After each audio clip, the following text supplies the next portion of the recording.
Hey everyone, what is happening? Welcome to another episode of Comic Book Weekly, and we are your hosts. I'm Mike Spider Slayer, and next, passing it over to Brant Fowler. What's up, everybody? And say hello, Kat. Hey guys, what's up? And next we have Chris. What's going on, everybody?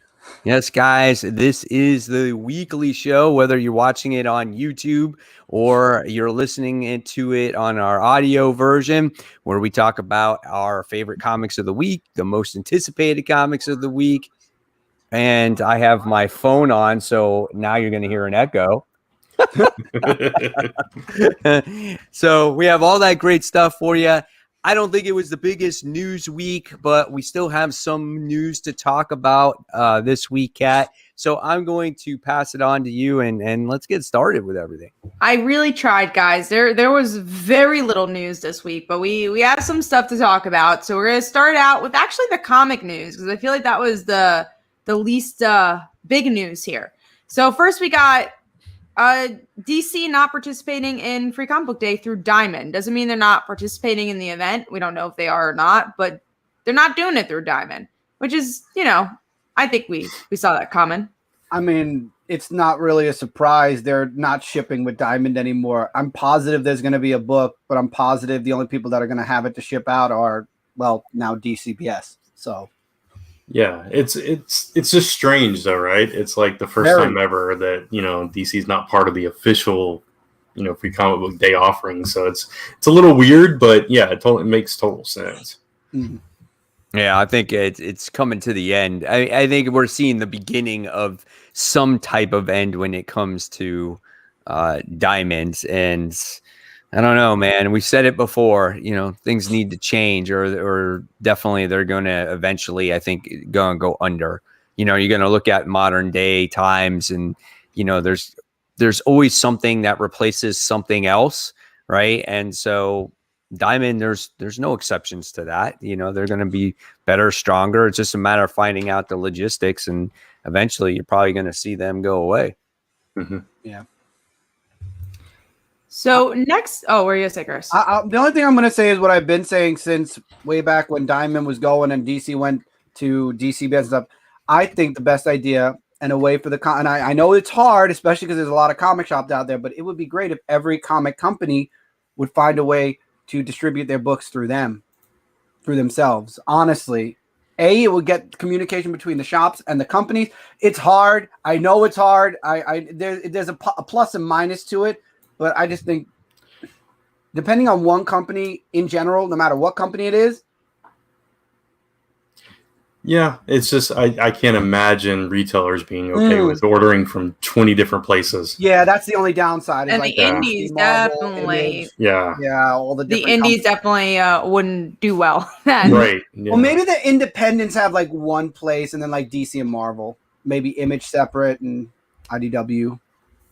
I still think that'd be a hardship on the indies, but I definitely see where you're coming from on it. I do think we need a better way, and talking directly to a company would be nice, but I don't see it in the foreseeable future. Yeah.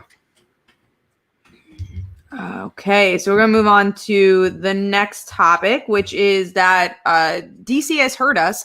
Milestone books will be released on the same day digitally and printed, but that also means that Static is being delayed. But honestly, I'm very happy that DC didn't admit that their mistake, but they at least said, hey, we heard you guys and we're going to change this up. So I'm very happy about this, and it makes me want to try out these books a bit more. Like I was going to try out probably the issue ones of Milestone, but it gives me a more of a reason to buy them. Yeah, exactly. I mean, that was my main issue, is that they were all coming out digitally. And it's like us here on this show, when digital first books come out, we just always miss them or forget about them or whatever. Yeah. or we wait for the physical copy to come in months later. So I'm really happy that they're doing it that way, because it's more likely that I'll try them out that way. So moving on to the last comic book news already is that Thor is finding a new artist. Nick Klein was on the book for about 14 issues or so, and now their new artist is Alessandro Vitti, and I mean the art looks great from the thumbnail that's on this Newsrama piece. I mean, yeah, I think it's cool that this artist was on Thor for such a long time in comics regards, and the next style kind of looks similar to his. So I'm interested to see what the artist will bring. Do you have that image, Kat? Yeah, that's what I was about to ask for. I will I don't remember. I might have share. looked at it, but I looked at it probably a while ago and I forgot. Right. Yeah, no problem. All right, let's look at that image. Oh my God, you're seeing our doc, so crazy. Those are All right, secret files. That's the image. Oh, that looks cool. Oh, it's pretty similar. Yeah. Yeah, It'll be after cool to reading see Thor what this I can week. see that. Yeah. Yeah. Colorist is still going to be there, right? It's just the artist that's changing. From what I know, yeah, they didn't say there was going to be a colorist change. Because I think if you have the same color scheme, I think it will definitely work. If you change the colors in the book, it'll have a completely different feel to it. I agree. So it looks pretty cool. We keep getting these questions Yeah, I about was gonna mention Morrison's. it. Yeah, I was kind of debating if I wanted to say it, but I'm seeing like 4 of the same comment now. I honestly don't. I've seen people talk about it online. I didn't really see any reports about it. And This honestly, one? I don't. This one? Yeah, that one. I mean, there's multiple comics. There's literally all these comments about it. Yeah. But I don't care. I mean, the only one that would care would be me, and it's Grant Morrison. So it's like I care, but I don't really like the Authority. So it's like it's guesting. I mean, it worked with Superboy and Suicide Squad, maybe. I mean, after the first issue, I don't know if it'll work with Grant Morrison, the Authority, and Superman. I don't. I'll try the first issue, but if it's legit, I mean, this is all rumors. I'm guessing still. I just haven't seen like Newsrama report on it. Maybe they did and I missed it. It's been kind of a busy day. Serenity But... said something. Serenity said it was leaked from. Oh, so I don't. Yeah, Yeah, right. That's not. I mean, yes, maybe it is true, but like, I don't love talking about stories until it's officially announced by the company. Yeah, I mean, Grant Morrison's done Superman stories before, right? I mean, All-Star Superman. So, you know, I'm not the hugest fan of the Authority either, or Grant Morrison. So it's like, but I'm not reading it. Yeah, exactly. I read so 2 issues of Grant Morrison Green Lantern, and I had enough of that. Yeah, there's not even a little bit that makes me want to read it. It's just like I don't. And again, nothing against Grant Morrison or Superman. I just like there's absolutely no interest on my side. Yeah, it's just it's not our thing. If you're a big Grant Morrison fan, that's really cool for you though. So we answered the question everyone was asking for that I didn't know was a thing, but there you go. So next up we have Loki getting a release date. So Winter Soldier and Falcon came out this week, which I've decided I think I'm gonna binge it. But Loki is coming out June 11th.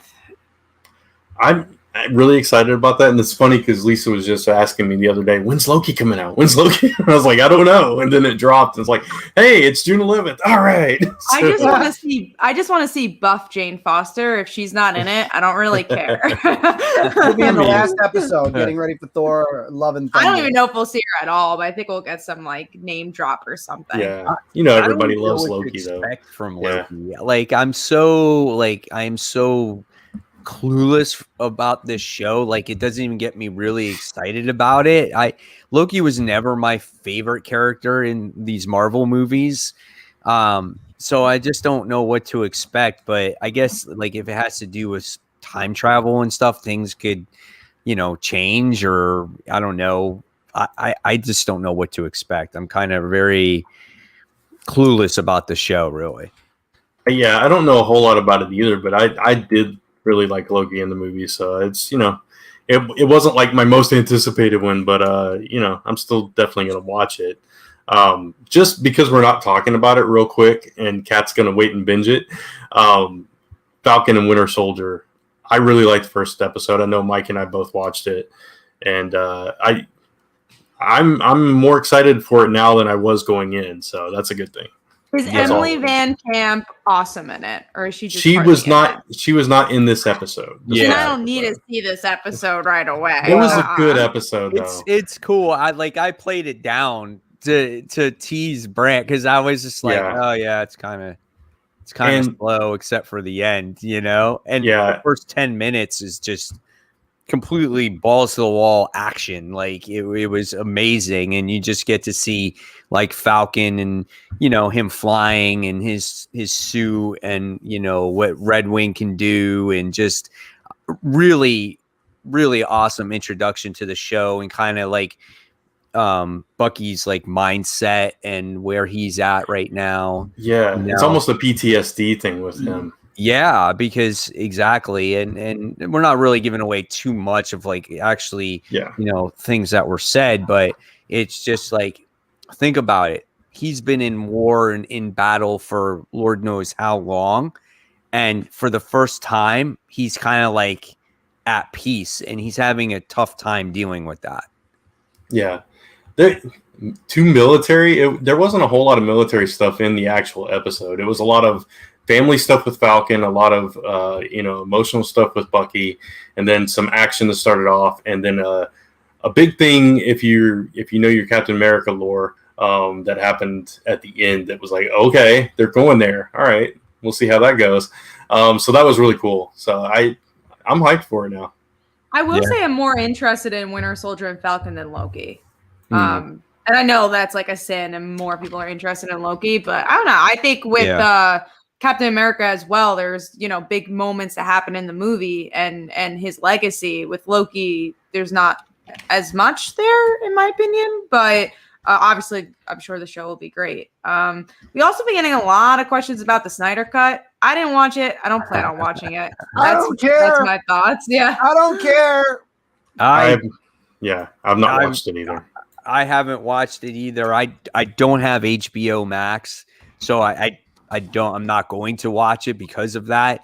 I might watch it maybe if it comes out on Blu-ray or whatever, but 4 hours is a lot to dedicate to just one thing.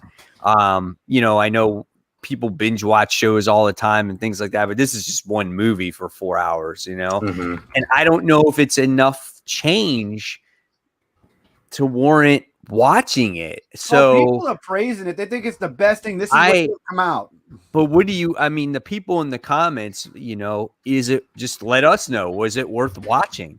Yeah, especially if you weren't the hugest fan of Justice League to begin with. I mean, it was better than Batman v Superman by far, but that's not a high bar for me personally. But that's my own opinion. There was this one film analyzer on TikTok who said, if the Snyder Cut came out instead of the cut we got back in the day, everybody would have said it sucked then too. They would have said it sucked a little less, but people still wouldn't have liked it. Yeah, see, that's my concern with it. It's like, do I want to spend 4 hours to watch just a little bit of a better movie? I don't have time to watch things I want to watch. Right. Exactly. There's that too, yeah. You got to pick and choose. And again, nothing against the Snyder Cut, nothing against people who enjoyed it. It's just not particularly for me, and I don't want to spend my time watching it. But yeah, I'm glad people liked it, and I have friends who really enjoyed it. But I mean, yeah, me too. Let's see some of the comments. Tevia says they show Dark Side. Last half is hands down the best. He's saying it was worth watching. So Mike Manhattan goes, speaking of HBO Max, are you guys going to see Godzilla versus Kong? No. I might in the theaters. I might watch it. I might see it. It might be kind of cool to watch. Like it's a modern day version of these both these characters fighting. It might be kind of cool to watch it. Honestly, it might be the movie I'll probably watch it in theaters for the first time in years. I'll probably watch it. Lisa and I watched like the last few like monster movies or whatever together. So here's the best comment so far when it comes to the Snyder Cut. The Russian family isn't in the Snyder Cut. Nothing Whedon shot was in the cut. That family not being in it, that's the best news I've heard all day. Because the one random family in that movie was the worst. I hated that. I was like, no one was else getting affected that they showed except this one little family. I always hated that about that movie. At least they took them out. Now no one affected human-wise. I honestly don't remember anything about that movie besides that they needed to get that, the mother box that just seemed like a Rubik's Cube at the time. Wasn't a huge fan of it. But yeah, let's get into some more delays here. So we're going to get into that big Black Widow news, but Gotham Knights is delayed, the video game. Yeah, I mean, that's not surprising, right? Not Everything's delayed these days. Yeah. No, I guess rather that it be was. I delayed. didn't read the article, but did it have to do with COVID? People not being able to work on it, or did it really say? I think they just wanted to finish the game. From what it's just like, to actually have everything done. Oh, okay. I would So instead of rather- adding stuff to it later. Right. I would rather that than they release a game that's not done and then they're like, oh, it's okay. Wait a couple of weeks or months and the game will be great. Yeah, no, people want it day one or else it's not going to be good. It's better to delay than to bring out an unfinished product. I agree with that. Yeah. Especially for a hyped up game like this, which looks great. I'm not even a video game, connoisseur, but it looks like a good video game. I am, and Avengers was dead on arrival, and that's really sad because that game had so much potential. Yeah. So we also have some news about BRZRKR getting an anime and Netflix movie. Oh my god, of course it is. That's it. Yeah. This book is going to be worth $1 trillion now. I swear. Do people? I think it depends if this anime and movie is good. Like then, Yeah. like there's so many comic book adaptations. Like, is it even worth it in the market anymore? I swear the outrage for this news was surprising to me. It's like, I don't know, that some people are still upset about them going to Kickstarter, I think. And now they've got this big deal and it's like it's even worse for them.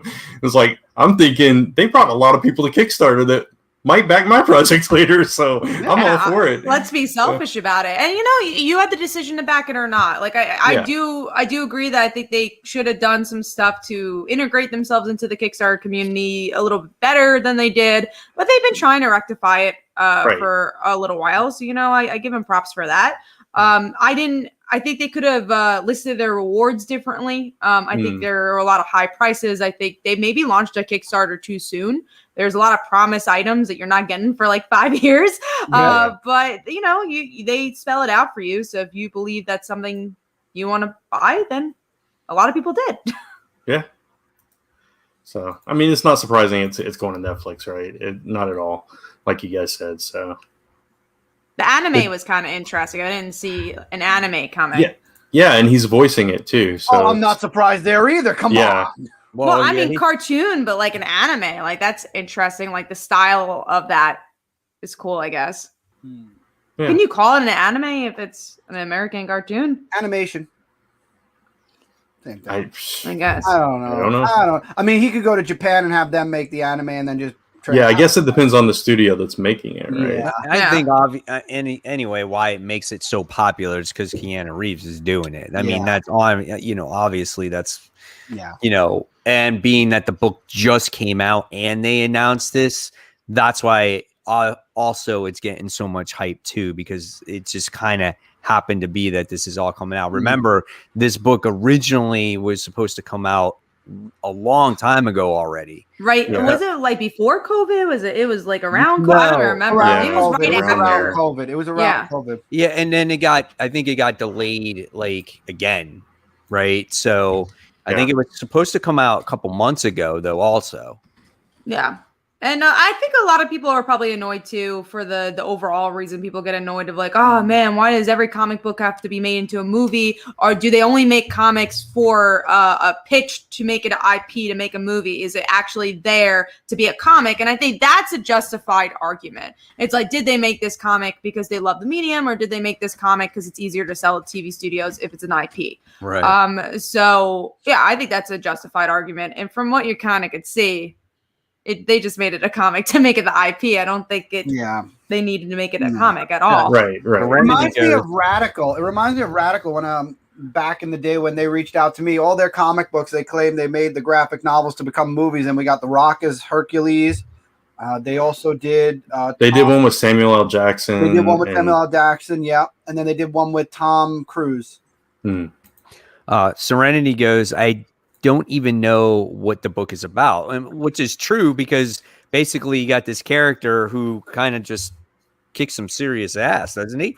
In that entire first issue, and you don't really know anything about it. But like I said, this book was supposed to come out a long time ago, and we were supposed to know more. So it just happens to be that this is the reason. We'll see what happens. Also depends how long. I mean, it looks like it's going to be very long because they have like all these trades like ready as well. So I guess, they have a long-term plan for it. Right. So going into our last topic, which is the topic of the episode, which is that Black Widow is landing on Disney Plus, and this is moving the movie back a little further. And now it's going to be July 9th. But I think at this point we know we're getting the movie because it actually is releasing on Disney Plus as well, which they should have done a while ago, which would have been nice. But yeah, I'm interested to watch Black Widow finally, right? Yeah. It's unfortunate that it's pushing everything else back too. Yeah.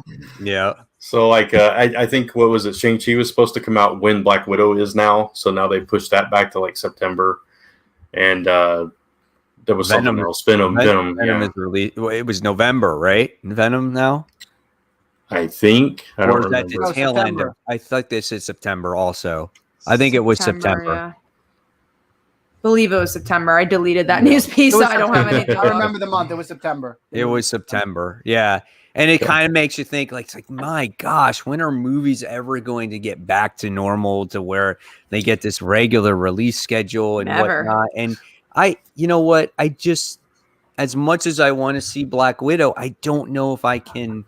I guess you would spend the same amount of money at the movie theater, but I didn't do it for Mulan. I waited for Mulan until it came out for free, and I watched it then. Oh, I still haven't watched it. It's not. I didn't mind it. You liked it? I hated it. I hated it. I liked it. I thought it was kind of cool. I was so bored with it. But no, there's certain, like, I paid $30 for Raya, and but we watched it as a family, so I was like, okay, I would have paid more at the movies, I guess. And then, same thing for Black Widow. I'm sure we'll watch it as a family or whatever, and then watch it. But I don't mind paying the $30. I definitely not going to a movie theater anytime soon. So, no. Which movie do you want to see the most out of those? Like Shang-Chi, Black Widow, Venom. Which one are you most interested in seeing? Out of those three, I'm kind of interested in Venom, which is so Venom. Weird to say. Like, I know most people would say Black Widow, but Venom was just crazy enough, that first one. I want to see what the second one's going to do. Carnage. Venom. Hands down. Yeah. Mine's Venom too. I think it'd be Venom too. I like Shang-Chi, and I think it's cool that they're doing a movie of Shang-Chi, but yeah. Carnage. And I feel like Black Widow, I just think is too late. And I'm sure it's going to be a fun movie, a solid movie, but it's just like we had WandaVision, we have all this other stuff moving into a new direction of Marvel. Like, how much is going to happen in that movie? So, Venom. I think that's going to be cool. Yeah, I think I agree. Black Widow is a movie that is a great movie for after Endgame, but now that it's been delayed so much, it's kind of lost its steam. Like, people are probably like, okay, Black Widow's been supposed to come out like 3 years now, and we're still waiting for it. Who cares? It's almost like Wonder Woman. It was kind of like people were waiting for that, and then it kind of lost its steam. And then when it finally came out, I still haven't seen it, but people are just so disappointed by that movie. It's 1984? Yeah, it's very bland. Yeah, and a little boring. I don't know, but like I said, it's definitely disappointing that all these movies are being pushed back. And one day, like I said, maybe we'll get back to the movies again. But I just don't want to pay $30 for a movie on a streaming service. I just don't want to do that. Yeah, no, I think that part definitely sucks, and I wish they learned. I think Soul was free. Like, they tried with that, and like, why not? You're paying for these streaming services. Right. But I guess Disney, they want to make their money, and they know they could get their money. But I think like what pays it off is if, of course, yes, if you went to the movie theaters with your entire family and you paid that money, it would be like $50 or whatever it is. But if I just went to go see it by myself at home, $30, it's not worth it. Or even just me and my son, it's still not worth it because my daughter's not going to watch it. My wife could care less about it. So it's kind of just like it doesn't pay that way. It only pays if you have like 10 people at your house watching it at once. And everybody puts in with it. Right. I was reading Serenity's comment, but hasn't popped. Oh, there we go. Serenity says, I wonder how many people are going to forget she's dead. My therapist totally forgot. How's she dead when she has a movie coming out? Well, she died in Endgame. I don't remember that.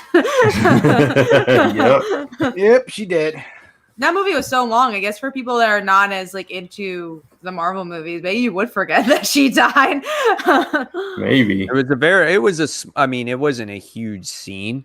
It wasn't a long scene. Yeah, it was wasn't like it was a big. yeah. It was an impactful scene, but it's such a big movie that maybe you would forget. Yeah, There was a lot going on in that movie. Yeah, so I can absolutely. understand that. Well, Venom, man, that's where it's at. I just want to see Carnage. I want to see that whole like origin story of Carnage, and what happens there, and how this might tie into future movies. Like, I'm really excited about that whole side of things when it comes to like Spider-Man and all that, and who else could be possibly in the movie also. Yeah. So that's all the news, believe it or not. We're gonna get into some shout outs for our Kickstarter. So I'm gonna bring it over to Brant. Yeah, so this week's shout out is a friend of the show, a friend of Kat's, a really good friend of Kat's and a friend of mine. He's spent 16 hours working on Yeah. my anthology, but we're not friends. No, not at all. Phil Falco, who has actually been on the show before. So a big shout out to Phil, who actually has a Kickstarter going on right now for Haunting Issue 3. So go definitely check that out. And Kat and Phil actually have a crossover coming up as well in a couple months. So We do. If you back up the Dancer and Haunting at any level, we're going to give a 7-issue preview from our artist, Rafi, and we're giving a little bit of the script as well. We're super proud of the book. We're really excited about it. And that's coming out in a couple, like a small amount of months, like early summer. So we're super excited about it. It's really gearing up to being finished, which is kind of cool. We started that in October, November. So it's kind of surreal to get a 43-page interior book done so quickly with artwork and colors and all that fun jazz. So really, really proud of the story. So definitely go back up both Kickstarters so you can get an opportunity to see a sneak peek. Also, speaking of, go check out my Kickstarter. I'm going to screen share. I know Kickstarter is supposed to be down soon, so hopefully it's not down yet. So you guys could go back up my Kickstarter. The Dancer is about a high school girl. That's like father, like daughter. Yeah, you're on the wrong one. Rewind. switch pitches. It's about a young girl who's a dancer / assassin. And when she was little, she witnessed her parents being murdered in front of her and never dealt with that trauma until now. So definitely go check it out. And we are live for another 22 days, and we're 5 backers away from 300, which is kind of crazy. Yeah, this is definitely gearing up to be my biggest Kickstarter, and very excited to see where that last number will go. So hopefully you guys could go check it out. That's really cool. So Congrats Thank on you. that. Yeah, it's Thank awesome. Thank you. Yeah. And then also, before we move into the comics, we want to remind you of our Batman giveaway, which is going on for another couple of weeks. You can go to comicfrontline.com/Batman. We'll take you there now. And that's just an easy one for you to remember to get there. But you get 10 comics and a trade or a graphic novel, softcover. A bunch of Battle for the Cowl books that Mike is offering this, so I'll let him elaborate. But it's a really cool giveaway, so enter it. And to get the most entries, rate and review us on iTunes, and that will give you 50 entries just for doing that. yeah, it's a pretty nice, it's pretty sweet giveaway, guys. So real quick, I'll go over the titles with you guys. Like Brant said, we got the Batman issue 106 wraparound cover, that variant cover. So that's one of the ones that you can win, right? You can get the Battle for the Cowl, the main story, the 1 through 3. You can get that. You can get the trade, Gotham by Gaslight. That's the other one that you could possibly win. All right. And then you have Azrael, Battle for the Cowl, issues 1 through 3. So you can win those 2. And then as well, you can win the Oracle, Battle of the Cowl 1 through 3. So you can win all that stuff if you go on to where Brant told you to go. And how many days were left, Brant? I think it's 13 days and a few hours. So next 2 Tuesdays from now is when it is. Yeah, that's pretty cool. So yeah, good luck if you guys enter. Hopefully, you win, right? Yeah. Yeah, good luck and Good give luck. us a review. So, and even if you don't want to go in a giveaway, give us a 5-star review on iTunes. If Brant has the link, I'll share it in the chat for the iTunes link. Give me 1 second, I'll get it. And also, we do have the question from Mike Manhattan and a couple other people. Are we reviewing the Invincible Amazon Prime show? I don't know about reviewing, but I mean, if people ask us about it, maybe we'll talk about it if we get caught up. I don't know if I'm going to be watching it right away, but I'm definitely going to watch it at some point. Do they release the whole thing, or is it 1 week at a time? I don't even know. Yeah, I know Amazon either. Prime usually does binge shows. I know they usually do. Yeah, usually. So maybe, I don't know though, but I'm definitely gonna, whether it's 1 episode or a bunch, I'm watching it when it maybe drops. we should at least watch the first episode and we can at least talk about the first episode. I'd be game for it. Just someone remind me when it comes out. Or it's this weekend. Yeah, the 26th. Oh, this weekend? Yeah. Maybe we'll do it for next week. Please remind me this weekend to watch it. At least the first episode I'll watch. I believe it's Friday, but yeah. I'm excited to watch the show. It's definitely not 3 episodes Friday, and then the rest are weekly. Okay, so 3 episodes. That's pretty cool. Okay. I'm just worried it's gonna be repetitive as like the comics, because with the comics, I personally like the later chapters of Invincible. Like I enjoyed the first couple of issues, and it's a good comic. But I liked when it when he got older, like out of high school and stuff. That's when I really enjoyed the book. It's been so long at this point since I've read it. I can't remember everything about it. Yeah, it definitely seems from the footage that we've seen that they're going to be touching on the stuff with his dad and the stuff with I forget what the group of heroes is called now. It's been so long. I don't remember their names either. There's somebody.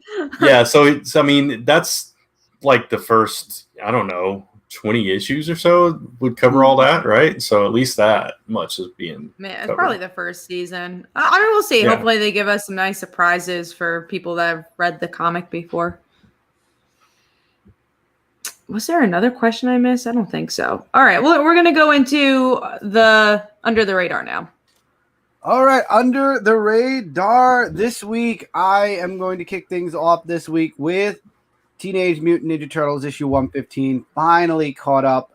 Toka and BRZRKR are in the comics.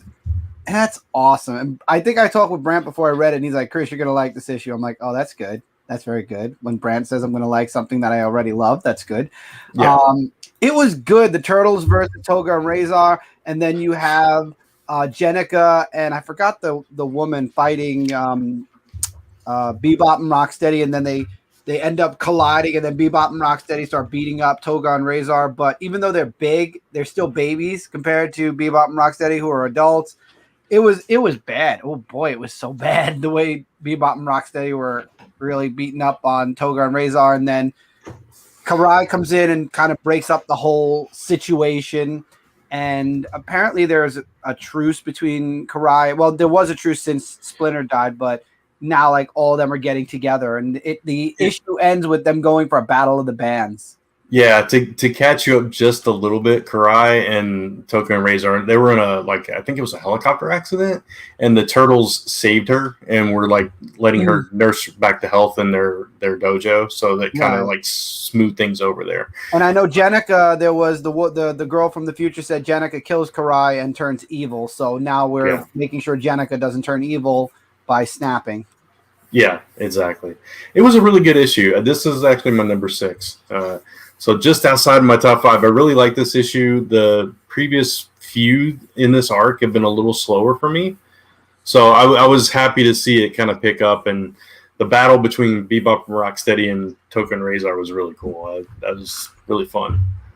Yeah, I liked it. I'm so happy to be back in the Turtles and caught up. Yeah. I need to read the Jennika mini, though. That's the one thing I haven't read yet. So I'll read that eventually. So, Brant, what was in your Under the Radar? Mine was actually a book that I just picked up on a whim this time. I haven't read it at all since like issue 1, I think. But it was Catwoman issue 29. And I don't know what possessed me to do it, but I picked it up and I really enjoyed it. And it was this fun arc where she I'm trying to remember exactly what happened at the beginning. I'm forgetting the beginning, but anyway. Really good, huh, Brand? No, it was. No, because So she goes and rescues the Riddler. I'm trying to remember who from. That was there was like this mystery assassin girl that I don't know who she is because she wears this mask. We haven't seen her face, but she's been put up to take all these people out, the Riddler and Catwoman and so on and so forth. And it was a cop that came to her at a hotel and kind of pulled her into this, even though she was like not wanting any part of it. But anyway, throughout the issue, it's revealed that these people have poison ivy trapped in a tube and are developing these drugs based on her pheromones. So they're like doing this super, designer drug, pulled from her cells and everything. And Catwoman finds out about this at the end. So it was a really good issue, and it may have got me to start reading Catwoman now. So I hope it continues on that stride. Yeah, for sure. Yeah, good luck. You'll have to keep us posted. I bought the issue myself. I didn't read it. I just bought it for the cover. I got that Jenny Virgin cover. That's the one I'm getting. Yeah. So it surprised me. So I've tried it a few times. And I've always gotten bored by it, or it didn't interest me for a very long time. So glad you like it. Like I said, you're just gonna have to keep us up on it. Yeah, for sure. Kat, what's your under the radar this week? Mine was Spider-Woman. I feel like it's a book that people besides us don't talk about enough. Yeah. I do feel like this arc was a little long, and I still didn't really like the beginning of it, but I liked where it ended off, and I'm excited for the future of where the book's gonna go. Yeah, the ending scenes were the best part of this issue for me. I couldn't care less about her battling Octavia anymore. I was tired. There's some good dialogue, it was well written. It just I was tired of the plot, and I honestly didn't care about that plot to begin with. So to have so many issues about it, I'm like, oh. Yeah, I mean, that probably would have been I didn't have it under the radar, but that probably would have if you didn't chose it. Because I thought that it had some good moments in there with Carol.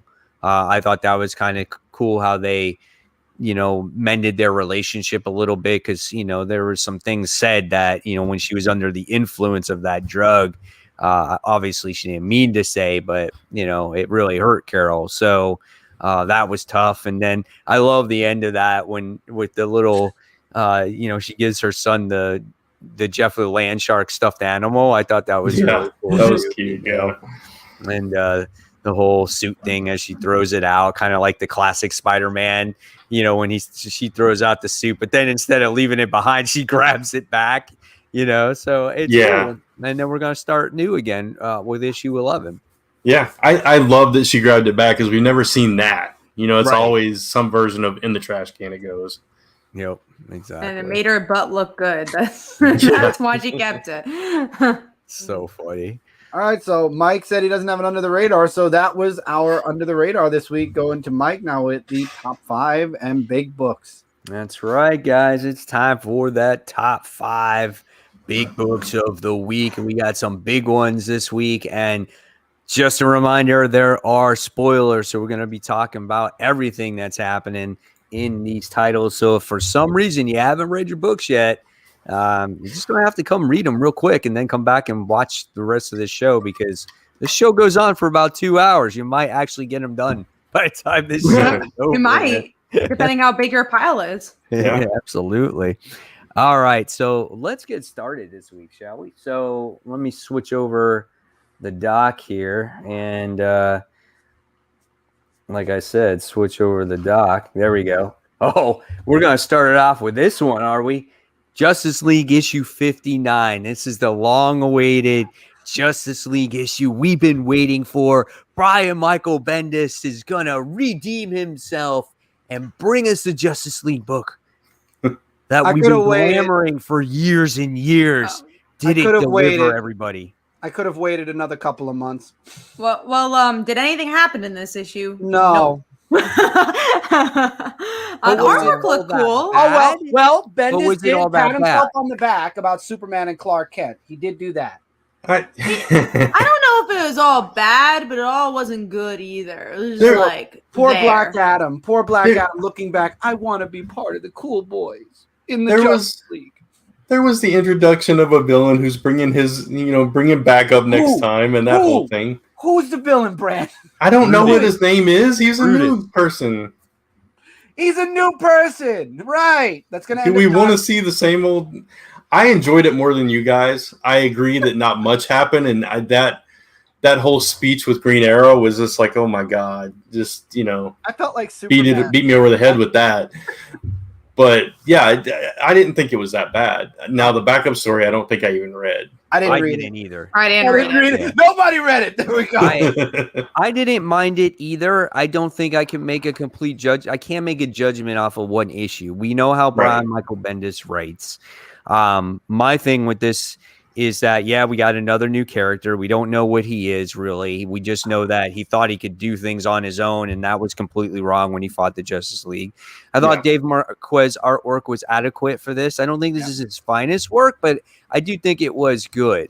There wasn't much to make it his finest work. There's some action sequences. There wasn't a lot of emotional beats. It was just like the ultimate setup issue. Yeah, I thought the action scenes were really good, but just the standing around, which was, at least 75% of that story was, like you said, adequate. And then a new supervillain who comes in and says, the Earth is going to be mine. I like it here. Mine. I just feel like there wasn't anything there. There wasn't anything to be like, I can't wait for that next issue. There's absolutely nothing. I will say I half chopped this book. I will give the next issue a try. Maybe I'll give the issue after that a try. But at the same time, we also know how Bendis writes. Is like, yes, you have to wait a long time to get some, payoff. But at the same time, sometimes there's no payoff. Sometimes you read a book for 25 issues and absolutely nothing happens. It'll be just what he did, like with Roll Goes R. This character's there. He wants to take over the world. And then or Iron Man.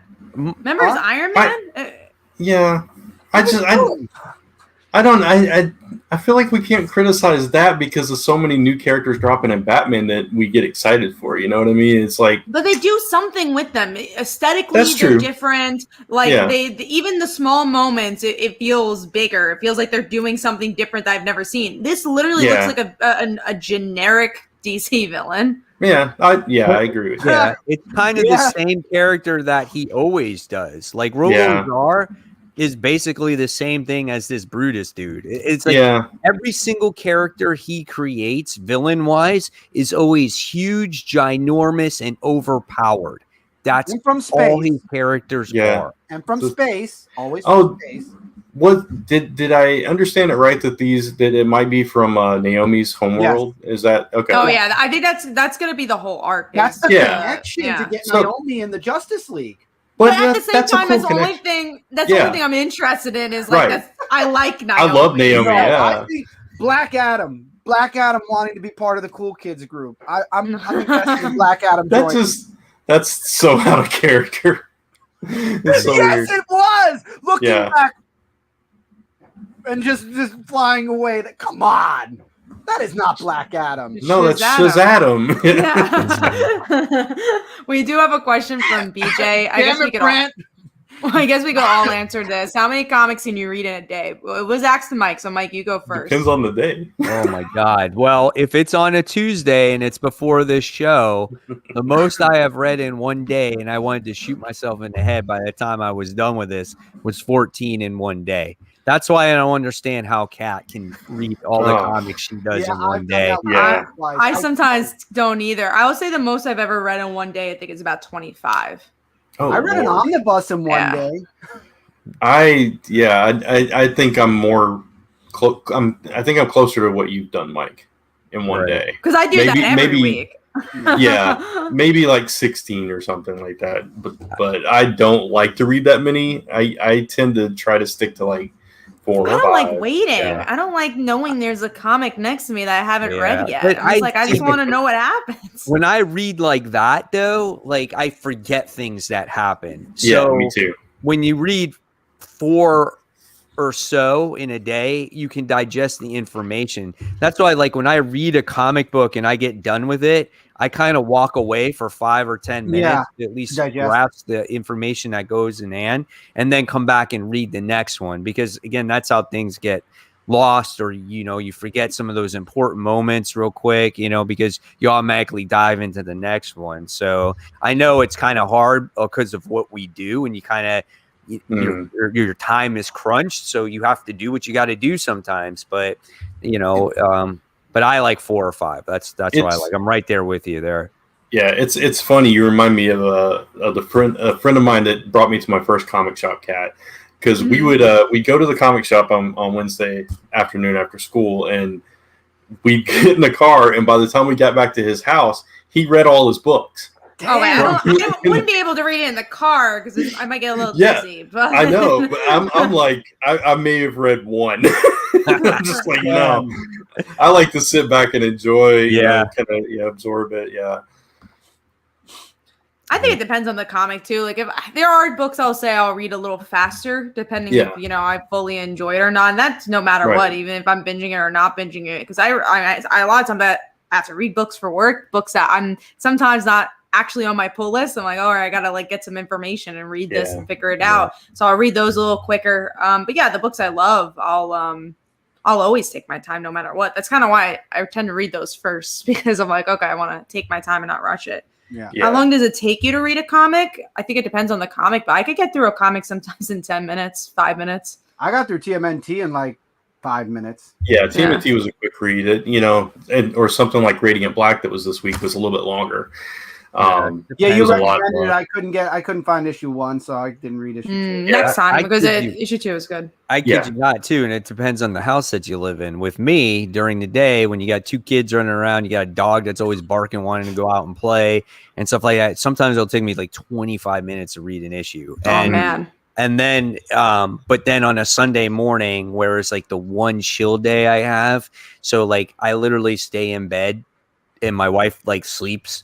And so I have no interruptions till about like 9:30 in the morning until I get hungry to go eat. And I'll wake up at 7 and I'll read like 2.5 hours straight of comics, which for me, I think honestly is the best because I just woke up. My mind is fresh and I can read more than, 4 or 5 comics at that time and digest everything that goes on there because again, I'm so fresh and there's no interruptions. So that's where I find I read the best. I close off the world when I read. Wednesday, everyone knows to not talk to me. I'll listen to music all day and just like ignore the world. And I wish I had that. No, it's a lucky thing to have. But yeah, I have a room where it's kind of closed off from everybody, so I could just sit in there and no one will bother me. And that's kind of get it all done.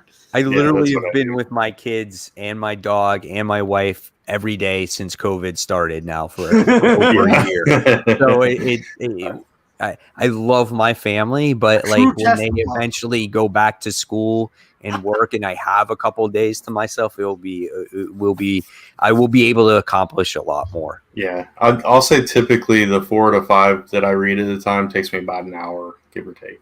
So it's not bad. I think it also depends. Again, it depends on the book. Like I sometimes I like rereading stuff from like Runaways. Let's say if I really like a page, and then I'll go back and be like, oh, that's a really good page. I want to reread it. So it depends on the book as well. Or if it's something I know, like Justice League. Honestly, like I'm gonna I read it quicker, not because I'm like, oh, I'm skimming it or whatever. It's just like not as interested, so I kind of read it a little quicker out of I don't even think about it. It's like okay, it's done. Right. All right, so there's that talk right there. So, but going back to Justice League, I'm going to continue reading it. I want to see how he continues to decompress his story even more and how he has to, like Chris said, pat himself on the back about revealing Clark Kent's identity and, and doing all the things that Bendis did for DC Comics. But will it turn out to be a good Justice League book? That's still yet to be determined. So we'll see what happens with that. I'm going to stick around for the ride just a little bit longer because at least it's Justice League and not Superman now. That's just more characters for him to mess up. All right, let's go forward. Let's talk about Thor issue 13. Another pretty good issue. I know me and Brant are heavily into it. Chris, you caught up with it? Yes. Donald Blake is a bastard, man. I hate him. For one person only, Jane Foster. Oh, she was in it, so I read it. She bitch slapped. She had her moments this issue. Yeah, she did. And I will read it after that. I do like the series. I think depending if it goes back to cosmic space, I don't know if I'll keep going. But from what the Donald Blake stuff, I really did like. Even jokes aside, even not just the Jane Foster stuff. I think it was a really good arc. And this one was a solid ending. It was more of like, okay, bring the gang together to fight Donald Blake and, all, that's pretty much all it was an action issue. But I love the Jane and Odin stuff. What'd you think of the cliffhanger, Brant? Yeah, that's what I was gonna say about Thor's soul and everything. Oh yeah. That's. I mean, I didn't know where he was going to go. Like what he was, but that seems like the obvious choice now that you see it. Is it called the Destroyer? Destroyer. Yeah. Yeah. That was pretty cool. It's like, okay, yeah, he's gonna talk about the ultimate weapon. So that's it's like I just is in there now, and it's just like now it's all of them against Donald Blake. Yeah, which is it's not looking good for Donald Blake, and just that whole thing where Odin's like, where do you think all this blood's going? You just shot yourself in the foot, kid. Yeah. So, yeah, it was a good issue. Too greedy with power. That's basically what it came down to. Yeah. He bit off a little more than he could chew. No pun intended. But really good issue. That series in general has been great. I just have nothing but good things to say about artwork. Is gorgeous. That's why I'm disappointed. Now they're changing the artists. Yeah. But again, it looks like we're getting the similar artists like we saw. Right. Yeah. And if you get the same colorist, it's going to have that same tone, that same feel. So it's hopefully not too much has changed. You never know. You might like it better for all you know. So from that image, it looks really good. So I'm excited for the new art. Absolutely. All right. So then let's move on to our number 5. And Chris, I'll start it off with you. What was your number 5 this week? I only read 5 books of Justice League. Bendis wins this round. He won't win the next one. Maybe he will. I don't know. Brant, what was yours? Mine was my Under the Radar Catwoman number 29. Okay. Cat? Mine was Iron Man issue 7. Finish that. Beautiful. Mine was finish. 2. It was a little slower this issue, but I liked it. I think the B team was actually the thing I liked the least, but I liked the idea of them talking about like this, what is God and what is like our religion within gods. And then you get to this world where this guy is acting like a god. Mm-hmm. So I thought that was kind of cool, but it was a little bit of a slower issue compared to some of the other ones we've gotten, but artwork is always great. Yeah, I agree. Like I said, this was my number 5 also. I loved the moments with Scarlet Spider and all the other characters in there, and they were talking about it was like some scientific thing or whatever it was.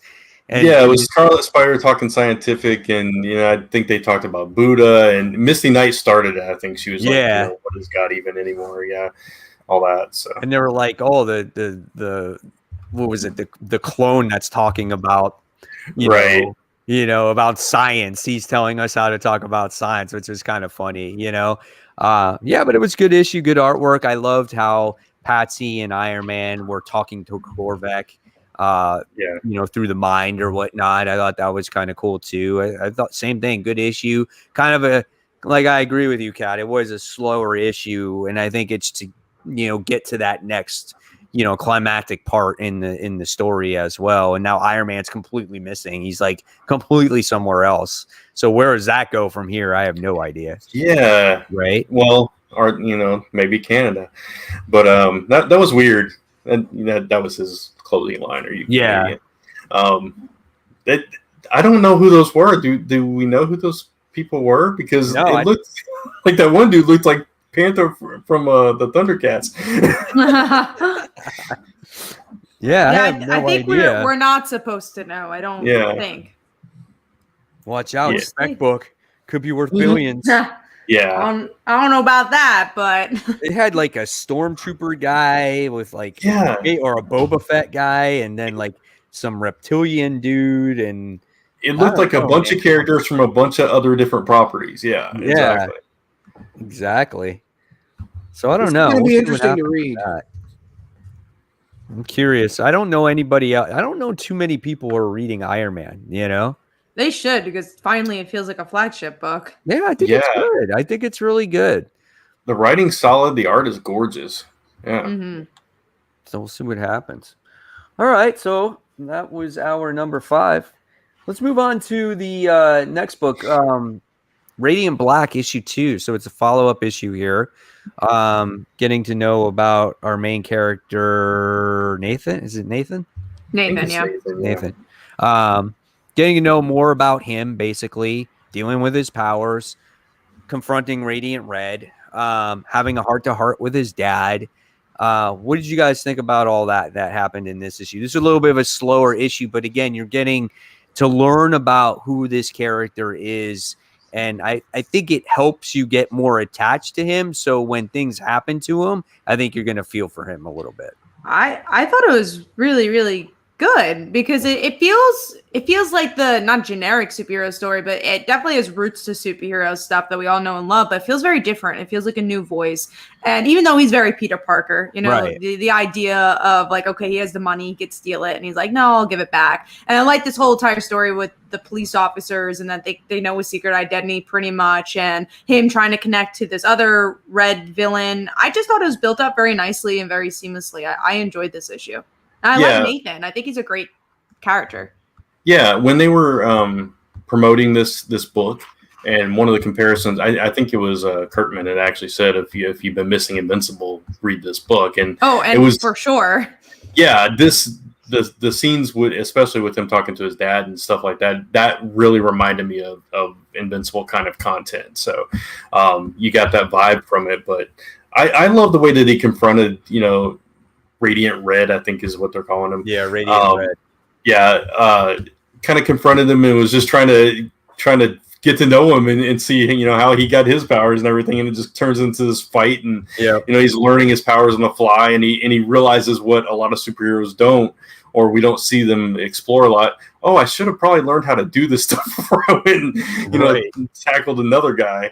And you know, all the while dealing with his dad basically giving him a hard time because he doesn't have a job. And you know, it's very human level storytelling, but with this backdrop of these superpowers that he doesn't understand. And I love the stuff with the cops too, Kat.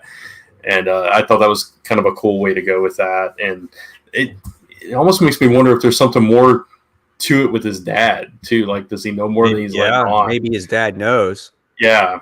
And I think it was interesting, and what I've been liking about the series and why it feels unique is this more hyper commentary about writers, like how it feels to be a writer. And it's kind of cool that you could tell how personal this story is to Kyle Higgins, the writer. Yeah, for sure. Yeah, you make a good point though, Brant, about his father. Maybe his father is a Radiant somebody. Yeah, maybe he passed it down to him, or who knows, you know. But I really enjoyed the issue as well, and I think this book definitely has strong potential.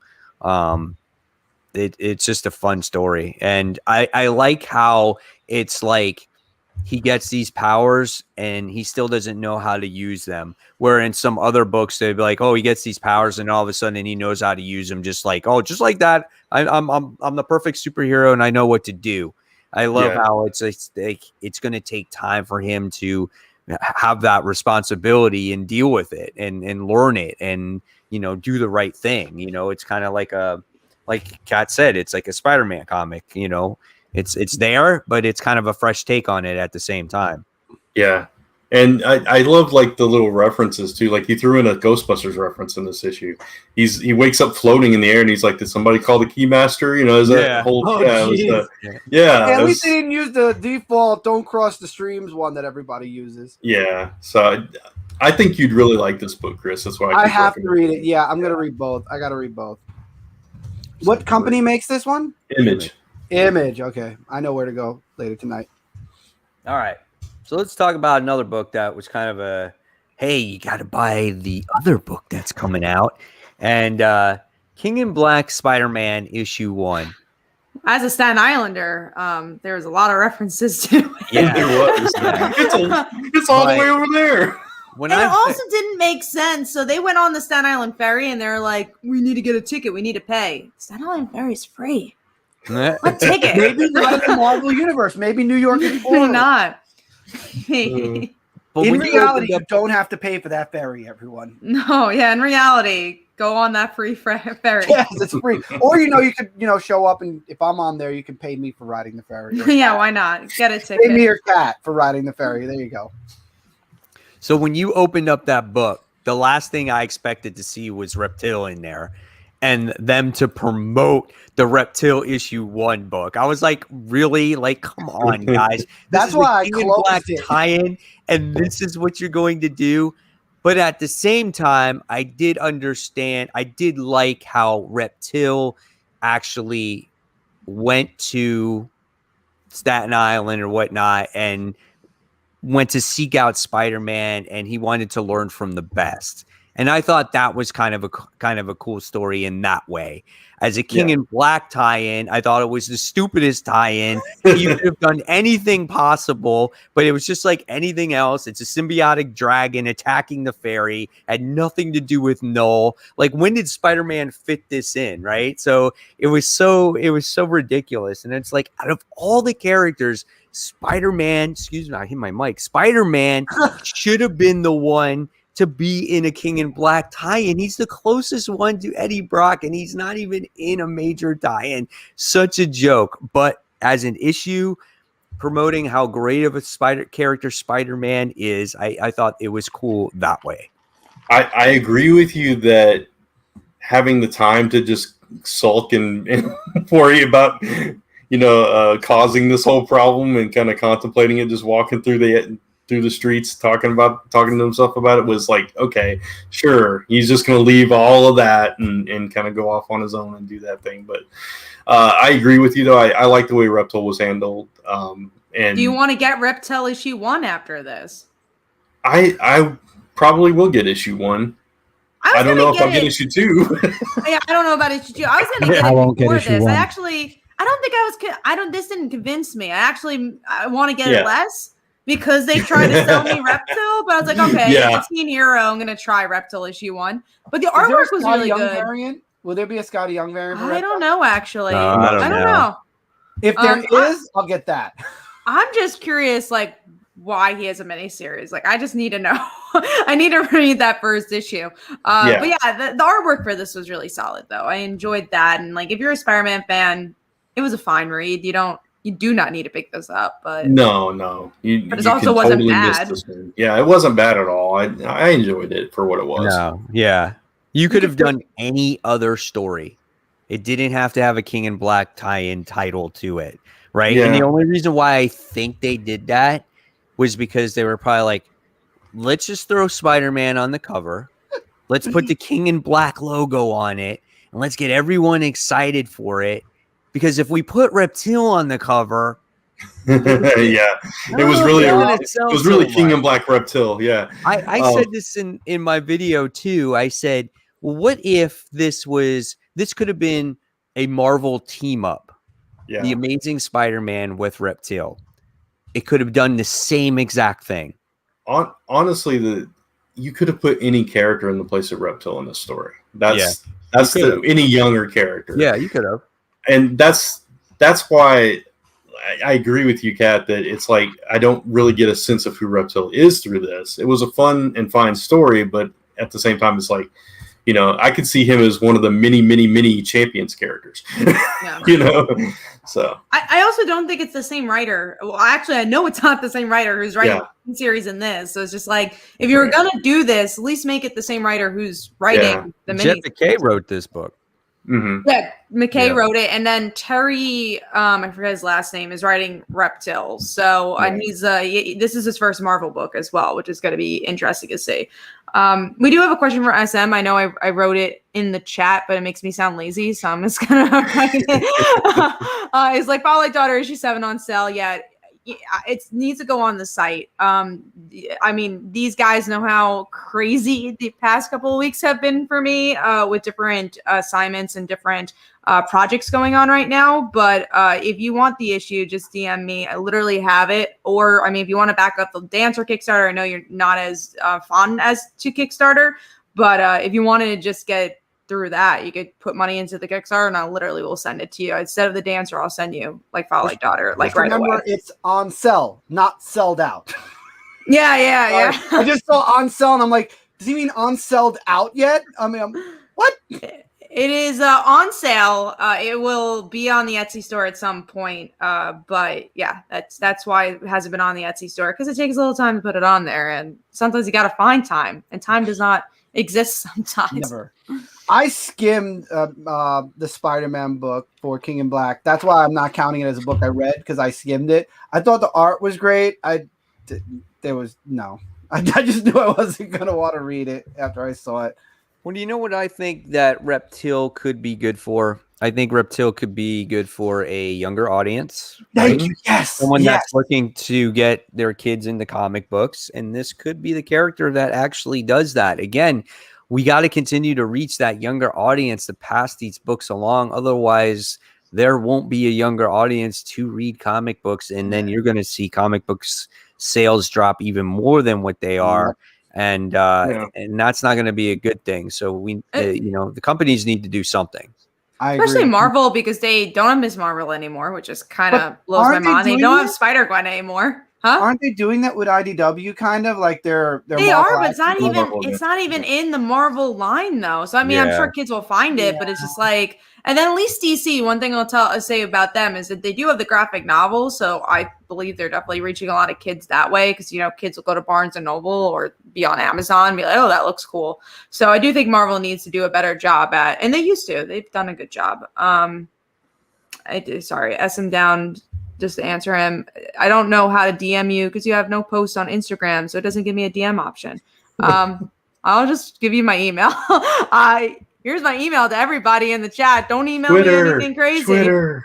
I don't know if he has one, but here's my email. He does. Twitter. SM Down's on Twitter. Oh. I'm almost positive.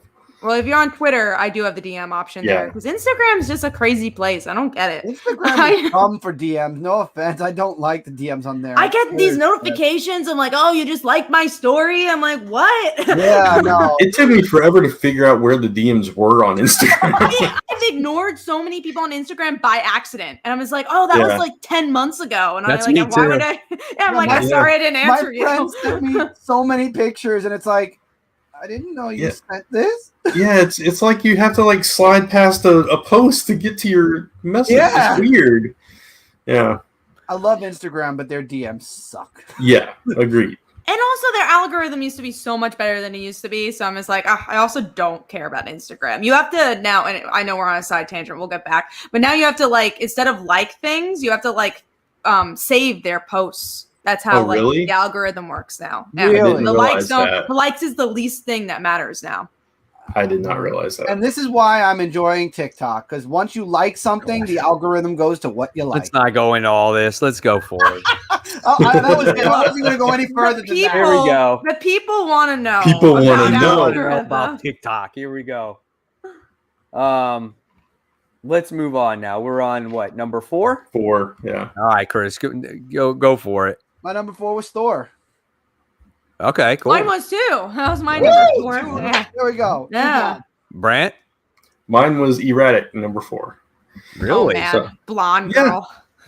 Hey, blonde girl did more. Her She name did more. is Kristen Smith. What's her name? Kristen Smith. Really Kristen Yes. Smith. She'll Wow. always be blonde girl to me. That's funny. I went to grade school with a Kristen Smith, I think. Oh, now you know. And she was blonde. I went to high school with a girl named Kirsten Smith. Oh, no. Wow. Yeah. Was she also blonde? Yeah, she was blonde too. There you go. So if you're blonde, your name is Kristen from now on. We're all connected to this girl now. Yeah. But no, I liked the fight. I liked her not being the one to take action and knock the girl out and save Erratic. It also feels generic. Like, I feel like, oh, girl power means you get one punch and now you have character. It's like, that doesn't mean you're a character because you punched somebody. But I did like she punched somebody. But give me more blonde girl. Give me more Kristen Smith. I thought it was, I agree. I thought it was hilarious how the mom just showed up with a new dude. It was just like, hey, everybody, this is John. It's like, and then and they're all okay with it. Oh, I hope you can take me to school tomorrow. Yeah, I hope you can take me to school tomorrow. I sold my car, but I'm not going to tell you that. But where do all these things come from? I agree. They come from nowhere. That's the beauty of it, though. It's like just it's random. That's what it is. The character showed up random. It's all erratic. Exactly. It is erratic. Right. And that's why I was going to say that. I was going to say the exact same thing, Brand, today. That's why that book is called Erratic, because as a reader, it's erratic. It's all over the place. And it's crazy. But I was kind of like, I was thinking of Kat, and I'm like, oh, Kat's not going to be happy with this book at all. Because I read, this was one of the last books I read. I read this today. And I'm just like, who's this real girl in this robot thing that just shows up? And this was the problem with everything that's been happening in these past few issues. She just shows up out of the blue. There she is. And then one punch, she's dead from a freaking, from a little girl. Like a blonde girl. Yeah. What does she have to prove? You know, like if blonde girl did some martial arts, she like did stuff. I kept thinking she had powers. I thought that's why she's here. But no, she's just the love interest and she gets to punch someone. I'm like, but I also don't like the main character. I don't like anyone in this book, but I want to love them. Erratic. How does he able now to use half his charge?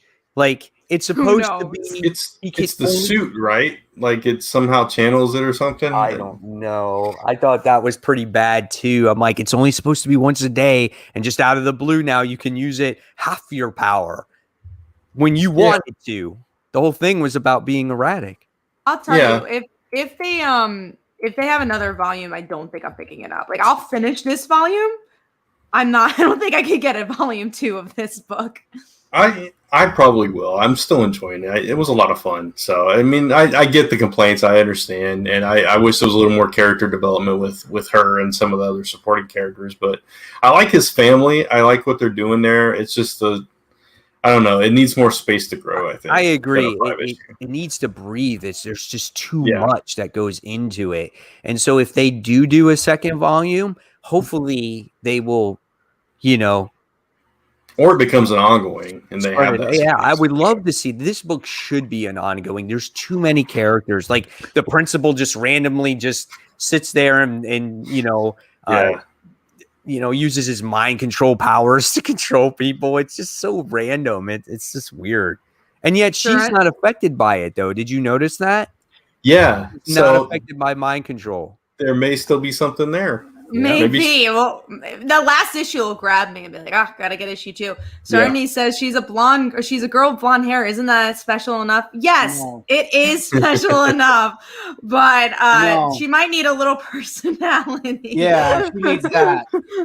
She's an influencer, Kat. She's an inconsistent influencer. She's just like, I want to be a social media star. Let me film everybody. Never mind. I guess I won't. It's just like, what are you thinking? I don't get her. She's the most star now, though, man. She got hundreds of thousands of hits there. She's probably one of the most inconsistent comic book characters I've ever read in my life. Oh man, that's funny. All right, so that was Brant's. That was your number 4. Yeah. Okay, so my number 4 was a book we already talked about, Radium Black. So really enjoyed that issue. Okay, so let's move on, guys. Let's talk about X-Force issue 18. Brant and I read this book. So what did you think about this part when it came to the Quentin Quire story? I was a little bored by this issue. Yeah, me too. Yeah, okay, so it wasn't just me. Excuse me. It was just... I don't know what it was about this issue that it just didn't grab me. There wasn't a whole lot going on. There was a lot of introspection, right? Him within himself, like dealing with the inner demon. Right, exactly. Yeah. And trying to, come to terms with all that. And that's what basically the whole issue was about. And I thought the artwork was off too, didn't you? Yeah. Okay. Oh, and it wasn't just him. It was like other characters being affected by it too. Like Beast, like everybody was having dreams or something like that. Yeah, and they had this scene where it was like Jean and Wolverine were going to hook up, and then all of a sudden, oh my god! Right? They kissed, and then here comes Cyclops, and Cyclops is like, "Hey, he's like, you ready to go to bed, Jean?" What? I'm like, what's happening? They just confirmed that there's a threesome going on. Yeah, there's a threesome going on. Yeah. I mean, we all like, you know, they teased it like early on in this run, but that was like full on. Okay, Jean's dating both of them at the very least. So absolutely, yeah. There's more than dating going on there. Yeah. So that was an okay issue. Not nothing to really talk about that much. Right. So all right. So let's move on to. And where is Chris back, or is he not here? He said he was gonna come back. He said he was gonna be back. So okay, so we have Nightwing issue 78 to talk about. I'm here. Oh, he's back. Oh, yeah, right when we go to Nightwing, he's like, Nightwing, I gotta talk about Nightwing. All right. So Nightwing, this was the long-awaited issue 78. Tom Taylor writing this book. We are huge fans of Tom Taylor. Mostly everything that he's ever written has been phenomenal. We've liked when it's come to Injustice. I don't care. Superior Iron Man. What else has he written as of late? Deceased. You know, there's anything that he has ever written, he draws a lot of character emotion, and he makes you really care about the particular character, right? So when I read this, I'm like, I can see that emotion happening right here in Nightwing. I could see it, especially if Barbara's going to be in this issue as well. And what does this first issue do? It delivers on all levels when it comes to emotion. And by the time you were done reading it, you're like, holy shit, Alfred's a billionaire. And now who's the rich one in the Bat family? Well, it's flipping Dick Grayson, and that's pretty badass. I hope Batman comes to ask for some money. Yeah, right. Hey, Dick, can I borrow a Billy? But yeah, good issue overall. I mean, him reading that letter was amazing. So good. And this is something that this character lacked for all this time that he had this amnesia. And maybe since Kyle Higgins, I would say, because I liked Kyle Higgins' Nightwing. I would say since then we haven't had a good Nightwing run. Right. So this is a start of something really good. I love Barbara in the book as well. Him adopting, or hopefully adopts, this dog. That dog. He owns it. Barbara told him he has it. Already done. Yeah. So that was pretty neat too. I mean, all of the whole thing is just a promising start. I was gonna joke that I hated the book, and I couldn't even front. I couldn't even front. It was just like, no, I can't do it. It was so good, man. I've wanted to like Nightwing for so long, and this was the version of Nightwing I never knew I wanted, and I absolutely loved it. It was I loved Barbara in this. I loved like their first meeting, and like, you live in a castle, do you have a moat? It's just hilarious. And then I mean, the emotions were all over the place. That letter, just that whole thing was like, wow. It was just such a good first issue. It was because it went from the emotions to, but also setting up your story, because you have the flying Grayson, Zuko's daughter. Yeah. It's like, oh, that's really interesting. You do have Barbara's introduced. You have the whole Alfred stuff. They fit so much in this first issue, but didn't forget about emotion. This is how you do a first issue, guys. This is how you do it. Paced so well. You didn't feel like you were taking in that much information. But I'm so glad I started picking Nightwing up physically again. Tom Taylor. I was going to joke and say I hate Nightwing, and I'm just wearing the shirt for no reason. Nightwing's a horrible book. It was terrible. That letter from Alfred, I mean, the feels in that part alone were just like, forget it.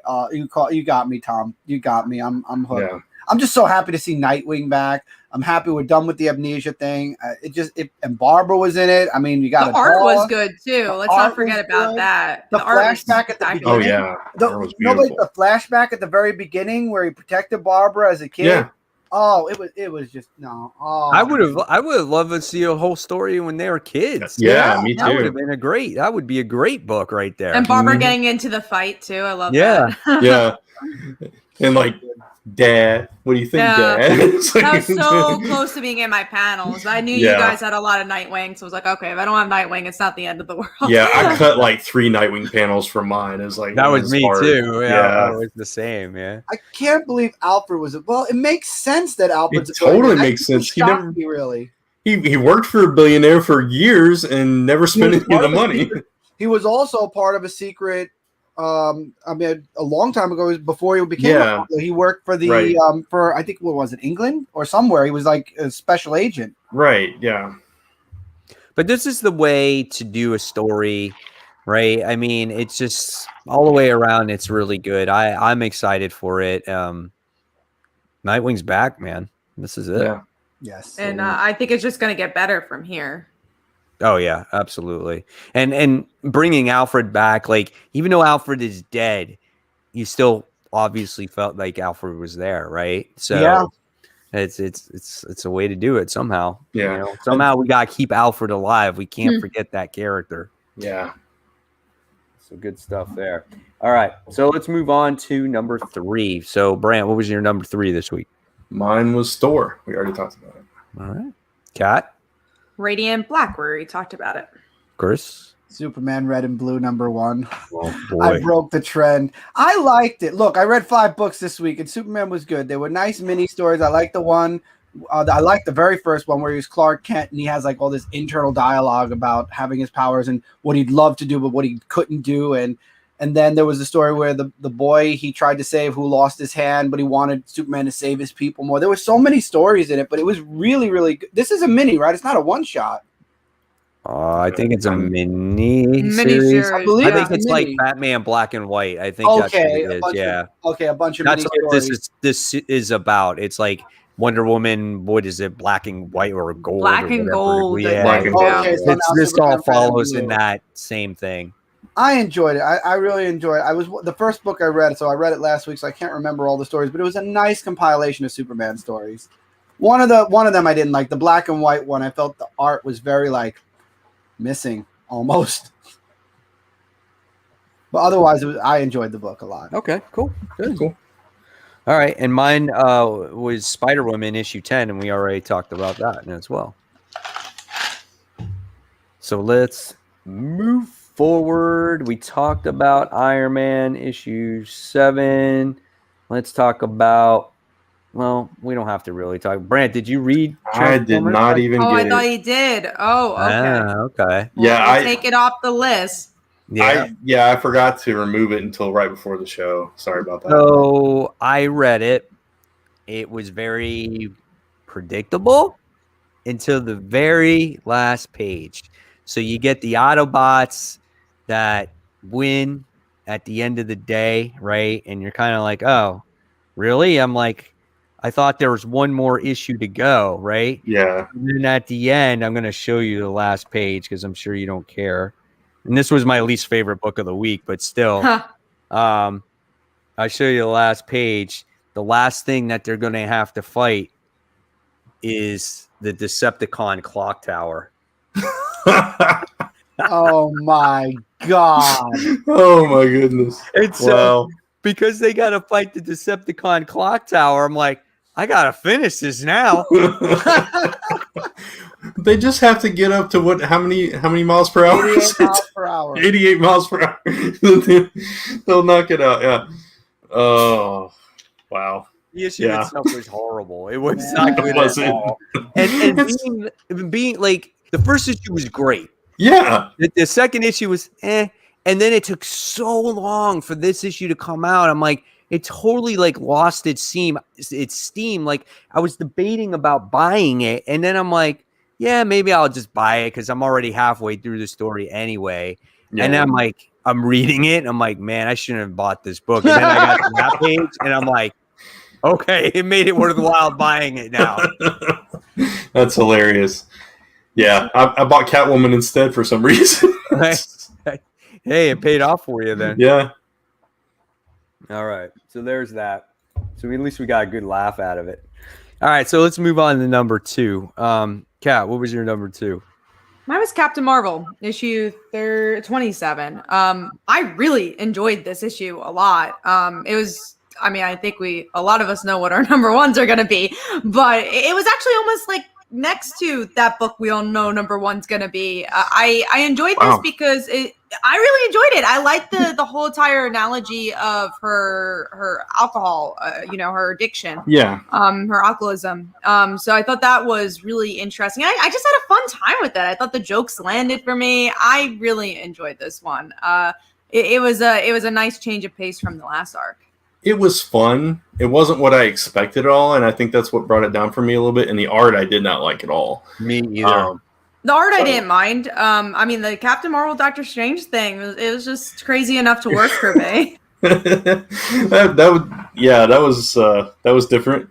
I like the way that ended though. It was like mistakes were made, then it was like, yeah, we're gonna hook up again. we're gonna continue this. I liked it. That was a rebound. I don't know. I just really enjoyed this story.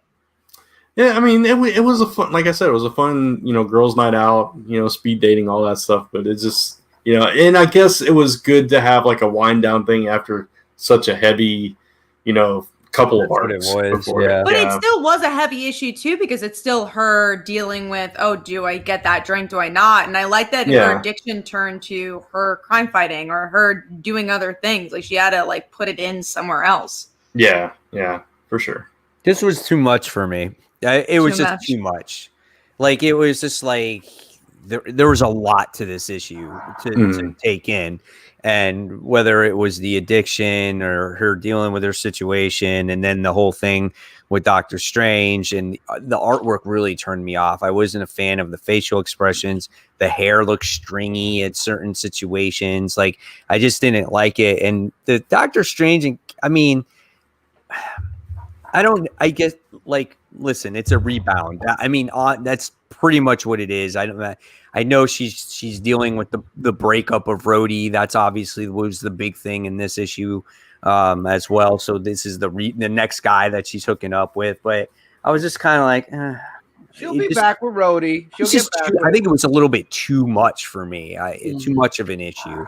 By the time I got done with it, I was like, okay, finally, this is over. I'm like, this was a long ass issue. I wanted more. I did not. I don't know what's going on. I did not want more. I don't know what's going on in the issue. I just feel bad Rhodey and her broke up. Well, I think you should read it. Yeah. She'll get back with Rhodey. Rebound relationships never work. Especially in comics. So she went to the future, Chris, and she found out in the future that Rhodey had a child with someone else. And if she stayed with Rhodey, that child would never be born, so she couldn't handle that, so she dumped him. Right. Yeah. I've been enjoying that arc. I feel like there's never any consequences to seeing the future. So I think it's kind of cool they're doing that. What? Yeah. Why would you? Okay, look. You know what? I don't even care. Okay. Read Captain Marvel. No, I'm good. I think that's okay. Kelly Captain Marvel's a pretty good series, though. It is a pretty good series. I have the one issue, the first appearance of Star, graded at a 9.8. I'm good. But it was like all that. It's gotten even better. The book, I feel like from the beginning wasn't great for me, and then like it really picked up. Oh, I agree. Right. I agree. Black Widow is better than. Yeah, no, Black Widow is better than Captain Marvel. Yeah. Black Widow is tremendous. That's like no par, but it's still, this is a really fun book, and pick up anything Kelly Thompson writes because it's really good. It's the best Captain Marvel that I've read in a very long time. I'll say. This is why no one should know the future. So you stay together. See, don't exactly. Never. That's why. Never. I will say that I think it's on par to Life of Captain Marvel. I do think I like Life of Captain Marvel a little bit more, but only because it's just like it changed so much and it was, self-contained. But those are probably my favorite Captain Marvel books, like ever. It's hard to get a good Carol book. Moral of the story: stay out of the damn future. That is the moral of the story. All right, Chris. Kat, you were the first one to go, right? For number 2. All right, Chris, what was yours? Nightwing. Wow. Really? You're all right. Team and T. We had. I mean, come on, a duh. Yeah, but come on, Nightwing. Nightwing was very good. I love Togon Razor being in the comic more. Brant. Radiant Black. That's my number 2. Mine was Thor. Cool. All right. So we talked about the wonderful book of Erratic. We talked about Captain Marvel, and 3 out of the 4 of us here, our number 1 book of the week is Nightwing. That's where it's at. Right. And Chris has his Turtles. I can't believe he broke it. I thought this was gonna be the first week we all had the same pick of the week. I so thought that, especially with the shirt. Sorry. I love Nightwing, but I'm sorry. I've been away from the Turtles for months, reading my first Turtle book in months. just See, that's a biased feeling. opinion there. Yeah. Well, what is my top 5? My top 5 favorite books. The Look, feeling was really good. Nightwing made me think- feel good, but Turtles made me feel better. I think if Runaways Nightwing came just out put this a week, real hearttealt, Uh-huh. you know, it makes your heart And feel Toga a and little Razor bit Runaways would have been better. your number one, You want to Cat. hug Nightwing and see that, like, yes. yo, he's okay. He's back now, you know? He's back. It's great. I Any will other say week would have been my number 1. I will say if Power Pack came out this week, I think Nightwing still would have been my number 1. But But not Runaways. Runaways. Runaways? No, Runaways. There. Mm, Biased. Runaways is number 1. Yeah. You're like, it's not even out yet, and it's already No, number 1. I just know it's gonna be good. So I think no matter what came out, Nightwing would have been my number 1. Really? I don't give 5 stars often. I gave this 5 stars. This book. I gave give this it 5 4.5. stars, too. I gave gave it 5. 4.5. This and TMNT both got 5. Nightwing is not my favorite character. And Right. I couldn't tell you if I ever read a good Nightwing book because I didn't read Nightwing. I didn't read Nightwing during the New 52. Oh, So- that was you didn't probably miss much. You no. didn't I miss liked much. his. I liked the beginning part of his New 52 run. So I Trying to don't remember it. have that much history with the character, you know? So for me, this might be the best written Nightwing title that I have read so far, you know? So, and obviously this is better than freaking Spider-Man book that came out this week, you know? So You mean Oh, I Reptile mean- with Spider-Man scotch taped over it? Yeah, what competition was? I mean, again, nothing against that Spider-Man issue, but I mean, Spider-Man has not been on par for a little while, so there hasn't been a great Spider-Man issue in a while. and I am a Although little Chip hard. Zdarsky is writing a Spider-Man miniseries, and I'm ready for Chip Zdarsky's Spider-Man, so I'm fine with that. It's gonna be that Venom miniseries. Oh yeah, he's yeah. writing. It's like, what if he was? Yeah, if he became Venom. That's basically. I'm that excited for that. Yes, I that would. looks like it's gonna be Yes, I pretty would. cool. Because I don't Yeah. care if Yeah. Vanilla Ice is in a comic book. What the hell do I care about a rapper showing up in a comic book? He'll pick up TMNT as much as I'll pick up Runaways. It doesn't matter unless they like. I think the only time I wouldn't pick up Runaways is like if they like. I don't even know. I would always pick it up. It doesn't matter. Like even if they I ruin my don't see favorite a character, I'd reason. still pick it up. I mean, they tried to kill Donnie and they killed Splinter, and I'm still reading TMNT. So I mean, Splinter's gonna we come like our back to life. favorites. yeah, of course he is. He'll be reincarnated or something. That's the way it goes. All right, so we're done with the top 5. So, Chris, you have a very light job this week. We're Yeah, going the to the chop. chopping block. The chop block. I think it's just me and Kat, correct? Brent, Mike, Yeah. no books. Nope. Me and Kat both agree. What is it, Kat? Justice League. I'm half chopping it. I don't know, guys. I don't know. I don't want to read it. You gotta pick it up. I'm gonna pick it up. I'll and pick I'm up the half next chop. issue. Read I the like first that. story arc. I'm the half chop. That's Come so on. long. You know that the first story arc is going to be only 24 issues. Mhm. Maybe I'll get it digitally. I don't know if I'll be getting it physically, but I'm not getting it I don't know. physically. I'm getting it all digital. No, it's okay. If We'll it see. surprises me, I'll get the graphic novel. Hmm. I So don't that's know. the chop block. Yep. Oh, the now only we go. reason I'll say that I want to continue Justice League is because I like Naomi and I know a lot of the stuff that's going to happen in Naomi season 2 has to do with this stuff. I'm like, Yeah. I don't want to be lost. Right. Yeah. Same. I don't read. Maybe it Naomi, so goes, doesn't why bother me. can't Bendis go So back good. to Marvel? Marvel doesn't want him. I don't Marvel want him. doesn't want him. He's a free agent. What's he Bendis going to is do over technically free. there? What he needs to do is he just needs to write his own stuff. That's what he Yeah, needs to I do. would love to see him do more indie stuff. And I Yeah. know he has, but I feel like just focusing on indies Like, would be really cool. There's no rules there. You can do whatever you want. You can tell the longest story possible. Indie stories are perfect for that because if you have a definitive ending, if you know your story is going to end at issue 80, that's okay. That's fine.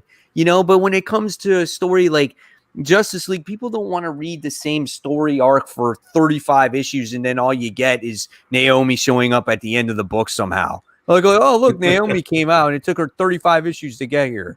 You know, Hmm. here it only took one, but still.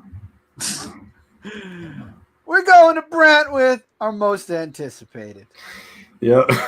Before we I'm dig getting ourselves in seven. deeper. I'm getting 7 books this week. I don't That's know how crazy. All right. Well, let's talk about some of those maybe. Let's start with cable number 9 because I know you're getting that. I'm getting it. I'm curious to see how it ends. I've Yeah. liked Cable, but I feel like it could have been more than what it was. But It Is that could- the last issue? Yep. I think there's is that the last issue? I thought think there was so. like I thought it was 11. Was it 11? I think there's maybe I'm We're all two wrong. more. 9, 12. It was always gonna be a mini. Honestly, I just want to see the Cuckoos and like how that all ends up. Like, are they gonna all still be in a relationship with Cable by the end of the series? Oh, that polygamy, gotta love it. Phoebe. It Technically, cannot they're all be the same. Phoebe. Though. Is it She's dating polygamy? Quentin. That's true. Is it polygamy if technically they're all the same woman? Then no, I guess not. I don't know. I feel like It's so they're more. hard. I feel They like have they're their more own like identical. personalities. Yeah, they're Yeah, like they identical do. twins. Like Yeah. it's polygamy if you date identical twins. So I mean- yeah, I think it is. Yeah, it's polygamy. Yeah, okay. But one of them's with Quentin now. Yeah. so- Yeah. Yeah, that's true. Only yeah, so it's one. polygamy. Only So one. there's two more. No, there's two. How many cuckoos are There's there? 5. There were Or 5, are but they now there's only 3. Yeah. Yeah. Okay. So Still polygamy. There's 2, so it's a threesome. There you go. It's polygamy. okay. Why? Never mind. Why not even? You started this. I know. I started don't the know why I conversation. started this stupid topic. Never mind. Okay, moving on. Action Comics 1029. Yes, the new Superman, not Bendis. I'm good. That's all you got to say. Okay, I'm we'll looking move forward on to from the that. story. It's not Bendis. Go Superman, go. All right. Woo! Nobody else is I- reading it. Really? Nobody's gonna try it. Nope. No. I Y'all am not just say reading Superman. Superman until I hear It's other amazing. people besides you Yeah. say that it's good. I didn't say it was good yet. I don't know. Other people, even if you do, you got to hear it from other people. That's what Mike said. You know what I want for Superman? I want. Fine. That's fine. Okay. I know that you like Superman. You so love much Superman. that- I love Superman. Yeah. So I need to hear other people say that, you know what, Superman's worth the try. You know, people that are not so passionate about the character. I want Like a that's like Nightwing me relook. reading Spider-Man, right? It's just Hmm. like Well, saying, "Oh, Spencer's off of it. It's going to be good no matter what." I feel like you're gonna always be honest with your Spider-Man. You don't usually keep your bias in Spider-Man too I've much. been honest with Right. Superman. I hated the Bendis run. I stopped reading it. That's true. Oh, Chris is always honest with it, but the thing is, after you've had Bendis, you're like, oh my god, anything's gonna be good. No, after Yeah, that. I didn't exactly. give Did I give Superman #1? No, I didn't give it #1. Superman. No, you didn't. You didn't. So I mean, I didn't throw it on a pedestal. It was okay, but I mean, wasn't. But you were excited about it going in. I was, Disappointed. and I'm You're excited also- for action. Now we'll see. You're what also a happens. super fan of the characters, so I really don't love Superman. So I feel like if they get the Nightwing revamp, tell a really different story, but like in the even an Injustice revamp, I really liked what they did with him in Injustice: Gods Among Us, like something different. Who's writing it? I don't remember. Philip Kennedy Johnson, who's doing Okay, Aliens as yeah. well. Yeah, well, let's talk about that then. That's also on our list, Aliens, and I think Chris, you're the only one that marked that one Of too. course I am. I'm going to try it. I'm going to try it because why not? And one of the news pieces that didn't make it was Predators getting an ongoing. Why? Yeah. I don't know. I don't know why. But Aliens is one of my favorites. So, I mean, I'm going to try it. I'm trying Well, because- to. I'm just not anticipating it that much. Because they did Star Wars, which Why Star not? Wars had. They Nah. did. They Yeah, did why not? Alien. Now they're doing Predator. Yeah, why not? So they're They just gotta- going to take every. Yeah. You might as well Oh. just rebrand them all, buy out Dark Horse, and just have a new imprint. Dark Marvel Dark Horse. Marvel Dark Horse. There you go. Yeah. No, I mean they're money making franchises. Why not do it if you own it? Mickey Um, owns Alien and Predator. It is a little weird. Stray Dogs #2. Mike and I really enjoyed this first issue. I'm excited for the second one too. So Yeah, I want to see these dogs solve this murder mystery. yeah, And if how they can dark- remember it, Yeah, and how dark this actually gets. Like, right? you know, or did this guy even do it? You know what I'm saying? It could be anything. Because again, we don't know what's going through these dogs' minds and what they're thinking and things like that. So, but I just want to see that awesome artwork again. It's so beautiful inside. Yeah, it's such a weird concept that I love it because it's like possibly a serial killer is just stealing everybody's dogs and they all look like Disney dogs. Yeah, I know. Crazy. Exactly. Oh, and maybe, I don't know, but my Cookie could be in the issue. That's true. You gotta Oh say. yeah. I forgot to send Trixie in, but yeah. I should send my cookie in. Yeah. Well, All right. Let's see what else. We got Carnage, Black, White, and Blood, issue 1. I didn't mark that, but it sounds interesting. I might. I'm try mainly buying it, hopefully for a cool variant cover. That's what I'm gonna look for. But those stories could be fun to read. Carnage is always a cool character to read up on, and it could be a good one. Yeah. I'm looking forward to Firefly, a brand new verse. It's set 20 years after the events of Firefly and Serenity and everything. So I'm excited to explore new ground in this world, and the art looks really cool too. So just wanted to mention that real quick. Let's see. We got Amazing Spider-Man 62. I was gonna say I'm not anticipating it, but no, I really like the last issue. Yeah, it was in my top 5. Did. Yeah, I really liked the last issue. We disagreed vehemently about it. Remember? We did. I don't even know what's happening in this issue, so I guess we'll see. I'm anticipating it for the comic. Does he already have the costume? Yeah, he already has the costume. He's using it for money. Remember, right. I made a big deal about that. The MeUndies or whatever. Yeah, no, I don't know, man. It's a better arc than what we've been getting, but yeah, that's what happens. See, Kat doesn't remember because she read the 25 books. That's that day. true. That is true. They were gonna kill Gog. That's what it was. He was in the sights. Oh yeah. Yeah, Gog and Boomerang. Yeah, that wasn't a horrible cliffhanger, but also like, oh man, all right, whatever. I just liked that was the fun part of Nick Spencer's run, I thought, with Boomerang and the supporting cast. So I'm just happy to have that back. I want to see though now like the ramifications of this suit, okay? Because already now he realized, oh shit, what did I do? I became this big distraction, and now the people that I care about the most are going to get hurt. Yeah. Hopefully he flipping learns his lesson. He's only been around since the year 1960 something, and he still doesn't know. When to make the right flipping decision. Like, when do you learn from your lessons, for crying out loud? Like Spider-Man. That's the Parker curse right there. Yeah, he needs to do something. He needs to go to some superhero that can change his luck around or whatever. Yeah. Taskmaster number 5. Is this the last issue? This is the last. This is the last issue. I'm so sad. These past 2 issues haven't been quite as good as the first 2, but still really good. And I just can't wait to see how it ends. And if we find out who killed Maria Hill, if anybody killed Maria Hill, does Black Widow catch? She's not dead. Yeah, it's Maria Hill setting up herself. Maybe that's my guess. So are we going to get another Black Widow Taskmaster confrontation? What's going to happen? I'm just excited to see how it all wraps up. Yeah, can't wait. Maybe Hyperion comes back and they do round 2. Yeah. All right. So we only got 2 more books to talk about. I think we got Detective Comics 1034, which is new creative team. Yeah. Excited about this one. Yep. I'm looking forward to Batman being back. Yep. Yep.